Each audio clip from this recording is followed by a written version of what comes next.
Белгі Абылайханның қолында. Көзім түсті.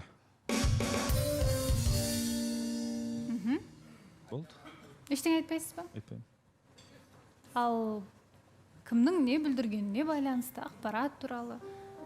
Оған мен Ринат деп ойлаймын негізінде. Әлде сол туралы бір мағлұматтар келіп жатыр деп ойлаймын. Сізге келіп жүр ма? Жоқ, маған келген емес. Сыбыстар естіген. Тимур.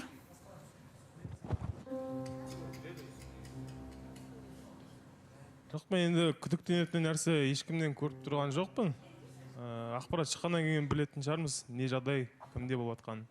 Балжаған. Бәлкім сізде? Менде ондай бір жасырып қалатын нәрсе болып жатқан жоқ. Соңғы ситуацияларға байланысты мен енді бәрі ойлап жатқан шығар. Бірақ менде ондай бір жасырып қалатындай нәрсе болған жоқ. Қалай болды? Кеше сол нәрсенің бәрін айтқан болатын. Яғни Әйгерімге байланысты. Иә, дәл солай. Одан бөлек. Одан бөлікті кешегі жағдай сол ресторанда болып қалған. Но бірақ ол бір ақпарат болатындай нәрсе емес болсаған. Егер де біз ортаға осы жерге шығарсақ. Болсаған ол жасыратын нәрсе емес, мен қалай болды кеше сол нәрсені айтқан болатынмын. Мен артым таза, сондықтан ешқандай ақпарат келеді деп мен жайлы. Бірақ сіз барлығын айтпаған сияқтысыз бізге.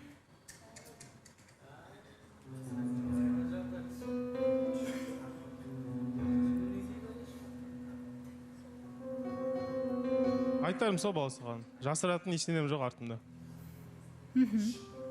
Өзіңізге сенімді болсаңыз, болды ең бастысы. Не үшін қорқып отырсыз? Жоқ, қорыққанда емес, просто жаңа анонс шыққаннан кейін оны менде азанда көрген болатынмын. Барлық комментарийлер мен жайлы отырған айжа.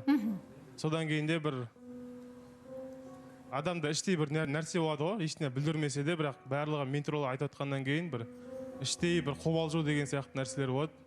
Сол үшін де немесе жел тұрмаса шөптің басы қимылдамайды.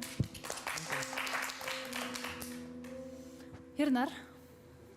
Енді Балжаған, менің ойымша жалпы кейбір үндеместен үйдей бәле шығады деп менің ойымша Жәнібек сияқты негізі.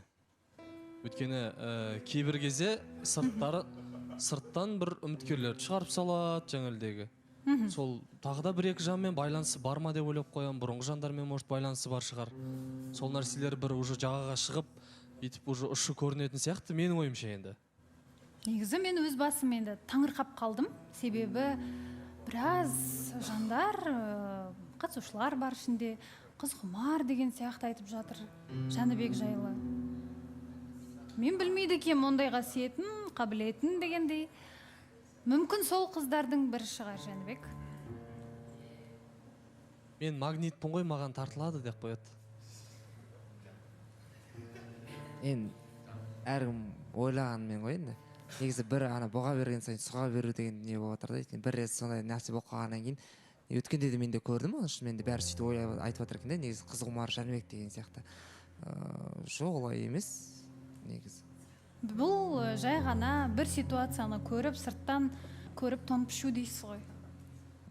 Солай болып тұр ғой. Бірақ ақпаратты сол қыздардың бірі жіберсе ше.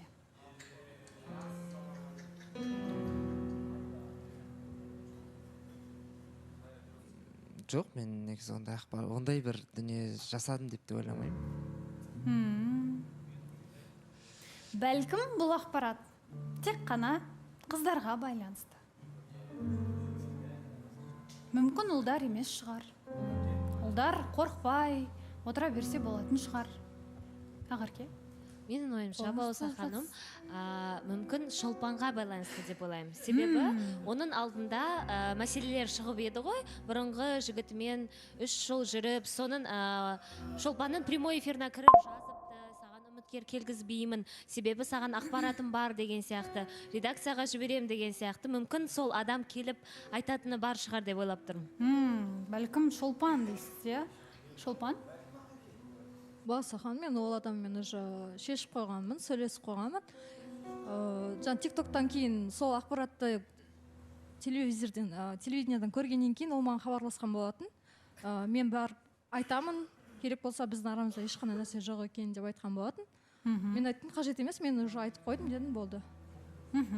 Жақсы.